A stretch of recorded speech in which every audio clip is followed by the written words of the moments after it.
Hello there, Rabbi. How are you doing today? It's a sad day, Joe. It's discouraging. Well, the news out of the Middle East continues to shock and awe us all. My neighborhood is a mix of different cultures. We have different ethnic groups, we have different religions. I enjoy and appreciate all of them. And the playground that my daughter grew up on got to experience people speaking Russian, Chinese, different African dialects, and from the Middle East. We had Muslim friends, we had Arab friends, we had all kinds of people, and Jewish friends. So it all worked out well. But now, as I walk down the street, I see people, and everybody has a look of trepidation on them. People look at me nervously, like I'm judging them. And I look at them like, what can I do to reassure them that I'm not? And I smile, and some of them look very relieved, and others just sort of scurry away. What is one to do in these situations? That's what's so discouraging, Joe. Since everybody is wrong, no one is right. And what we're watching is this splitting with both sides, all sides, everybody being right, thinking they're right. And let's look at what it's doing to us. You just described it. This attitude, it's in politics as well.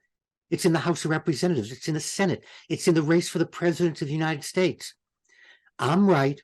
They're wrong. Vote for me, support me, elect me, give me money, and I'll make it correct or right.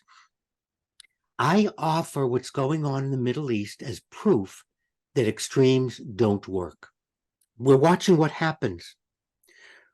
Both sides are wrong. And we can point to the atrocities, the inhumanity. We can point at all kinds of things that each side is doing. We need to be very careful to stop and not use that to justify our own bad behavior. And that's what I see going on, Joe. Each side points to the other side.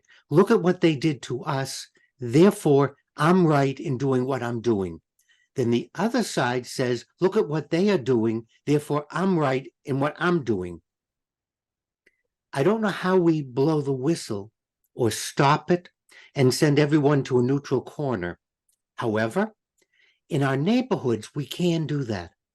So let's put aside for a moment trying to solve the Mideast crisis, the Mideast problem, and look at each other. As Americans, living here in Northern Virginia, how is this affecting me? You just described it. We're afraid of each other. We cross the street because we're afraid to be on the same side of the street. This is meshugadach. We need to stop it locally. And we need to be able to talk to each other. And my solution, if you will, is it's not working. The extremes aren't working. So let's not take a position that doesn't work.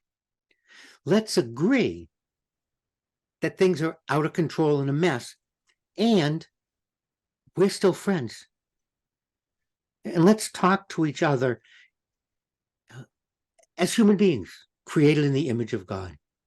So, to be clear, you're not suggesting that people shouldn't protest or make their opinions heard, just that we try and find a way to do it in a way that communicates the idea without ostracizing everyone Yeah, else. yeah. Let's protest. I think there was a school walkout in Fairfax County that was very peaceful. Of course, the other side of that is the Jewish kids in the schools get nervous when something like that happens. And that's what I'm focusing on. We have to get rid of this nervousness, but the nervousness is coming from the hate, from the extremes, from those that want to kill Jews, those that want to kill Muslims, those that want to kill Sikhs. And so we have to get at the core to get rid of that hate piece so we can look at each other and say, we don't like what's going on. Both sides are committing atrocities, and we want to make a public statement that we don't approve, we don't agree. And you just brought out the fact that Jewish students are nervous because Look at what's happening. The president of a synagogue was stabbed to death. No other reason than being the president of a synagogue. And a young Muslim boy was shot and killed. No reason other than he was a Muslim boy. And so each of us as individuals has to promote respect for each other and not give in to the terrorists, not give in to the extremes. And I would like to offer this as our ending. Malka di Alma, Master, Guardian of the Universe, listen to the cry that rises from Israel and Palestine, from your human family torn by violent conflict. Each of us has been created in the image of the divine and worthy of dignity and respect. Give peace in the land so that we can grow in your image. May world leaders have the wisdom to see beyond the boundaries of race, religion, and nation to that common humanity that makes us all your children, brothers and sisters to one another. Some have taken up arms in anger or revenge, or even in the cause of justice. May they see that the path of peaceful dialogue and constructive collaboration leads to their goals. The innocent who live in the shadow of war and terror, especially those frightened children, need shelter, hope, and strength that only we can give them.